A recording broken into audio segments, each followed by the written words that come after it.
And my story is about an initiative we have in Puerto Rico that was more or less frustrated. But in 2006, there was a law to promote gender equity in the public education curriculum. But it wasn't until 2008 there was an instruction in the education department to implement it 2 years later. But that was 5 months before elections, you know. So when the party changed, the new Secretary of Education eradicates that instruction.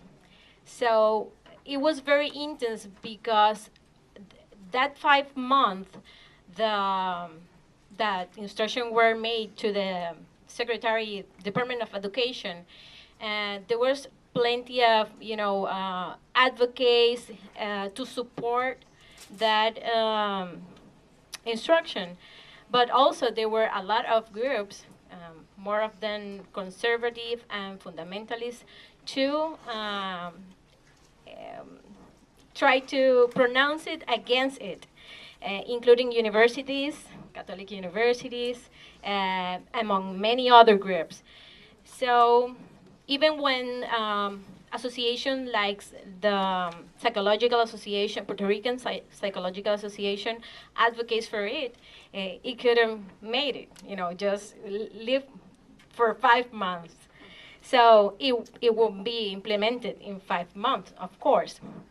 And to that all that struggles make me reflect and make an insight, and because I also work in the state university, and we have a violence against women prevention program there, and just less than 1 month ago, we have a meeting with all peer educators allocated in the 11 campuses of the state university. And there was a group of 45 young girls.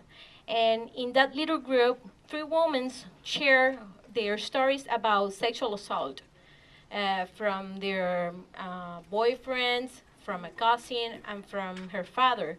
That specific case, she was sexually assaulted during 5 years by her own dad. And I was wondering how a gender perspective in the public education would help those girls, those young girls, but also the batters, the aggressors who made that, assaults. So we need to make a lot of more work to push to the public education, incorporate the gender perspective, even when in the island we have a lot of laws in favor of, for example, domestic violence, stalking, and sexual assault. The ideological scenario make it a struggle, everyday struggle to try to implement that kind of laws. So just to let you know that there's a women's movement there trying to move forward this kind of laws and implementation. And that specific situation of those girls is very alarming, because I was thinking there's a small group of 45 young women and 3 of them told about it in public, but maybe there were more young women there in the same situation. So the gender perspective in the public education curriculum is a major need. So that's what I want to share with you.